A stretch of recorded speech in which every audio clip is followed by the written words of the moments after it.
a Triumph fan, and my first or second car was the TR4, which you have here. Yeah. And I'm here with, what was your name again? Chuck Culver. Chuck Colbert. Chuck is actually featured in this magazine here with his conversion, which, what's the independent suspension? Was that extra or was that on the TR4? Well, I knew I was going for heavier weight, so I beefed up the suspension on the car. Ah, look at this. Oh my. And so originally it had lead acid batteries. You had 12, yep. 12. Oh, and there you are putting them in. Boy. Do you remember the EVDL, electric car discussion list on that? Maybe you don't remember that. That was back in this time. You got the Curtis controller, very popular for the day. This was before net gain. I don't know, do you know of net gain? No. Net gain came after they come on the scene around 2000 or so. And Advanced DC had made this 9-inch motor here. Very popular. Everybody was using it with a Curtis controller. Net gain came along and said, well, we want to get in the game too. We're going to do a few little improvements on the motor. We're going to they had made it a little bigger on the brush area.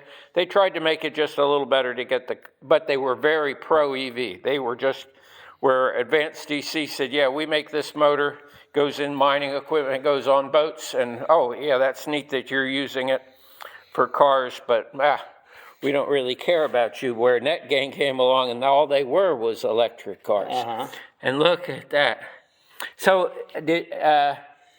so you had this all together with these? Yeah, I ran it for 5 or 6 years, took it to car shows and stuff, and then the battery started petering out. Do you remember Cocoa Beach had a car show? Yeah, well, I was up in New Jersey when this was running. Oh, okay, so I brought it down here after I pulled all the batteries out and hoping, we moved here 10 years ago, and that's what I ended up, and it's been sitting in the garage for 5 years, me looking for somebody to help me. So was this your first pack of yes, the first one I did. I mean, first pack of golf cart batteries. Yep. I went through golf cart batteries. I used mine every day, drove it, and charged it halfway through the day I had a 30-mile range, and I used it for my lawn business, and I wore batteries out every 2 years. One of the problems I had with this is those batteries were so heavy that I was almost afraid to pull out into traffic because it had such a slow, off the line.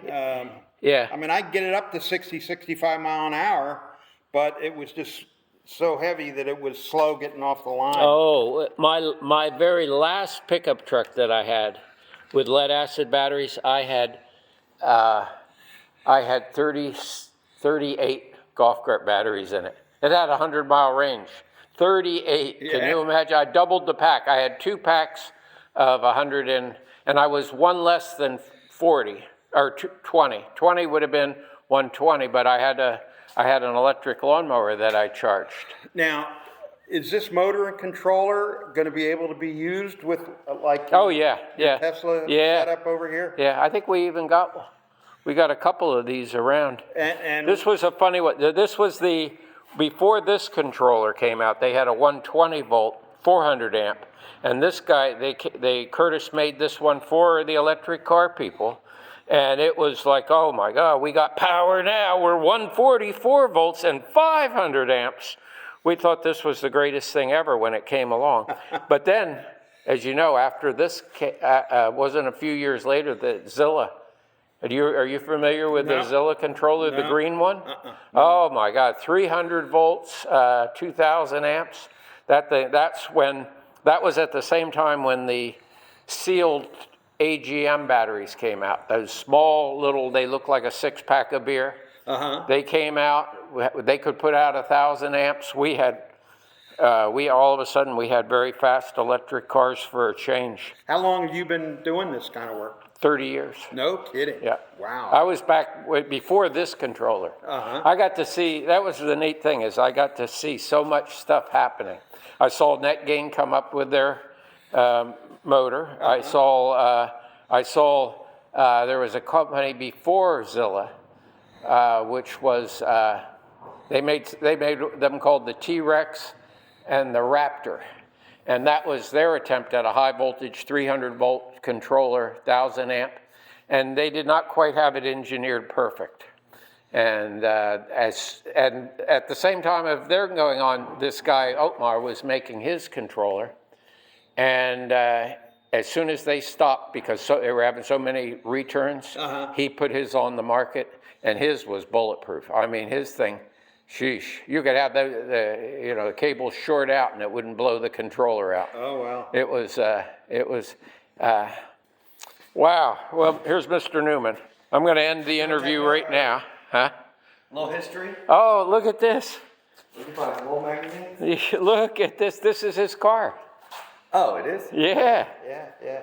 This guy's famous. Electric blue. I don't know if I'm famous. Yeah. Did you see that? Yeah. It's a 67 Triumph TR4A. It's sitting in my garage down in the Villages. I ran it for 5 years. The batteries petered out, and I took them all out.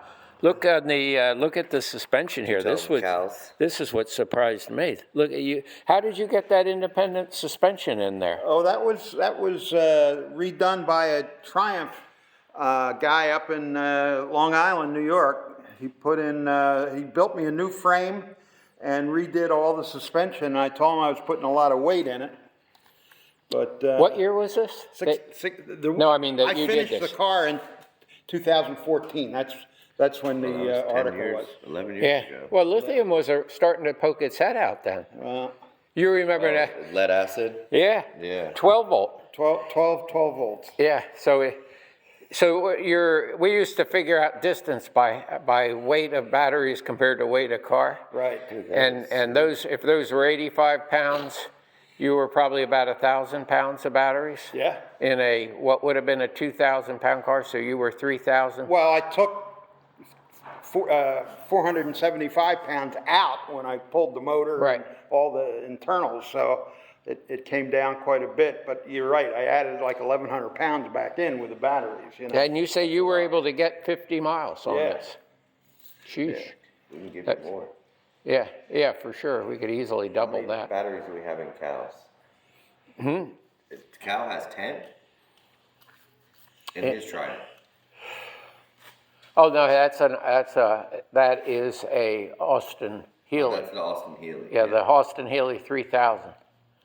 Which he put 10 of those modules in 2 groups of 5. But he was in particular looking for a lot of distance. Yeah, right now this has